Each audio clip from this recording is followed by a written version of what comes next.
एक ऐसी कंट्री होती है, टैक्स हेवन एक ऐसी टेरिटरी है, ऐसी कंट्री है, ऐसा क्षेत्र है, जहाँ पे जो टैक्सेस होते हैं, ठीक है, बहुत ही लो रेट पे लिए जाते हैं या फिर टैक्स लिया ही नहीं जाता है। टैक्स लिया भी जाता है तो बहुत कम लेवल पे लिया जाता है, बहुत थोड़े। जैसे इंडिया में, यूएसए में, किसी भी कंट्रीज में रहेंगे आप तो आपको टैक्स तो देना ही पड़ेगा।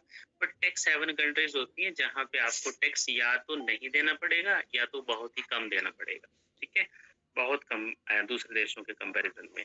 तो वो कंट्रीज ही होती हैं टैक्स हेवन जिसको हम बोलते हैं।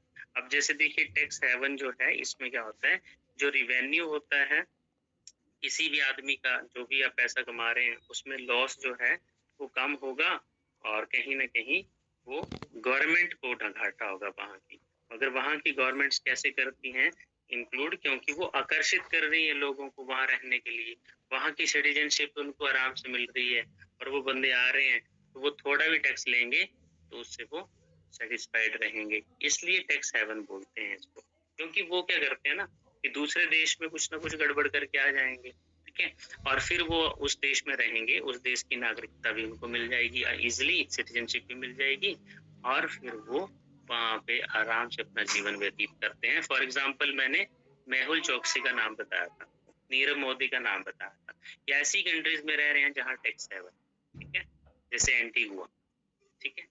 अब ऐसे तो बहुत सारी कंट्रीज हैं, 10-15 कंट्रीज ऐसी हैं जो टैक्स हेवन के नाम से जानी जाती हैं। जैसे एक दो और कंट्रीज हैं, अभी तो नाम नहीं याद आ रहे, बट ऐसी बहुत सारी कंट्रीज आप देख सकते हैं सर्च करके टैक्स हेवन कौन कौन सी कंट्रीज हैं, ठीक है, एंटीगुआ भी, ठीक है, वो वाला एरिया, वहाँ पे भी उसको भी टैक्स हेवन माना जाता है। तो ये हैं कुछ एरियाज ऐसे, ये ध्यान रखना कभी क्वेश्चन आए तो। क्वेश्चन वैसे आते नहीं है टैक्स हेवन के, बट वैसे भी पता होना चाहिए, ठीक है।